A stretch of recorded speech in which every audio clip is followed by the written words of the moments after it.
ചന്ദ്രികെ വാ, നമുക്ക് അകത്തേക്ക് ഇരിക്കാം. അന്നേ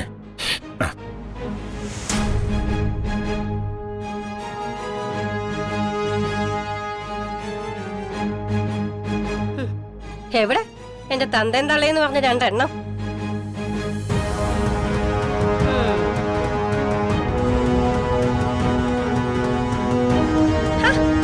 ഇവിടെ ഇരിക്കുകയായിരുന്നോ രണ്ടെണ്ണവും? വസന്തേ. ഓ വസന്ത, ജീവനുള്ള വസ്തുക്കളാണോ ഈ ഇരിക്കുന്നത്? ഞാൻ കരുതി രണ്ട് നോക്കുകുത്തുകളെ പ്രതിഷ്ഠിച്ചിരിക്കുകയാണെന്ന്.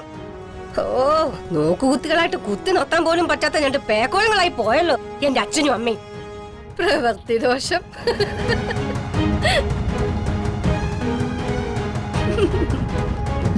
വസന്തേച്ചി, ഇവിടുത്തെ സാഹചര്യങ്ങള് ഇവിടുത്തെ സാഹചര്യങ്ങളെല്ലാം മനസ്സിലാക്കിയിട്ട് തന്നെയാണ് ഞാൻ ഇങ്ങോട്ട് വന്നത്.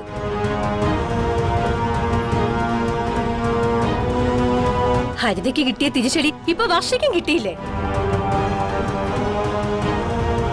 ഒന്ന് ചോദിച്ചോട്ടെ, ഗർഭം കലങ്ങിയ പെണ്ണിനെ സന്തോഷിപ്പിക്കാൻ കുടുംബസമേതം വിനോദയാത്രയ്ക്ക് പോകുന്ന ചടങ്ങ് ഏതെങ്കിലും നാട്ടിലുണ്ടോ?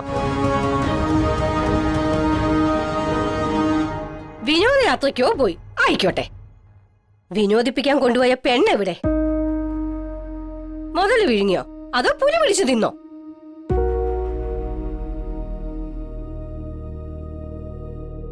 ഇങ്ങനെ കണ്ണിച്ചോറിയില്ലാത്ത വർത്തമാനം പറയല്ലേ.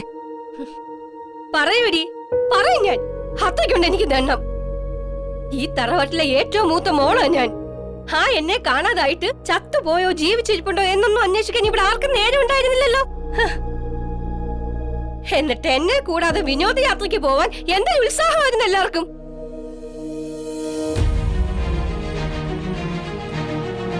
ഞാനും കൂടി ഒപ്പം ഉണ്ടായിരുന്നെങ്കിൽ വർഷയ്ക്ക് ഈ ദുർവിധി സംഭവിക്കുമായിരുന്നോ? സംഭവിക്കാനുള്ള കാര്യമായിരുന്നെങ്കിൽ ആരോടൊപ്പം ആയിരുന്നെങ്കിലും അത് സംഭവിക്കുക തന്നെ ചെയ്യും. അത് വർഷയ്ക്ക് നിശ്ചയപ്പെട്ടിട്ടുള്ള വിധിയായിരുന്നു. ഓ, അങ്ങനല്ലേ പറയൂ. എന്നെ ഒറ്റപ്പെടുത്തുകയും കുറ്റപ്പെടുത്തുകയും ചെയ്യുന്ന കാര്യത്തില് നിങ്ങളൊക്കെ ഒറ്റക്കെട്ടല്ലേ?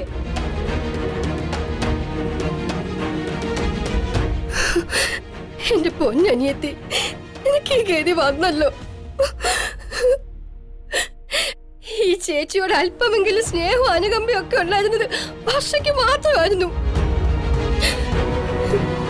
വസന്തേച്ചി തികച്ചു വിളിക്കത്തില്ലായിരുന്നു അവള്. ആ പാവത്തിന് എല്ലാരും കൂടെ കൊണ്ടുപോയി കൊലക്കി കൊടുത്തില്ലേ?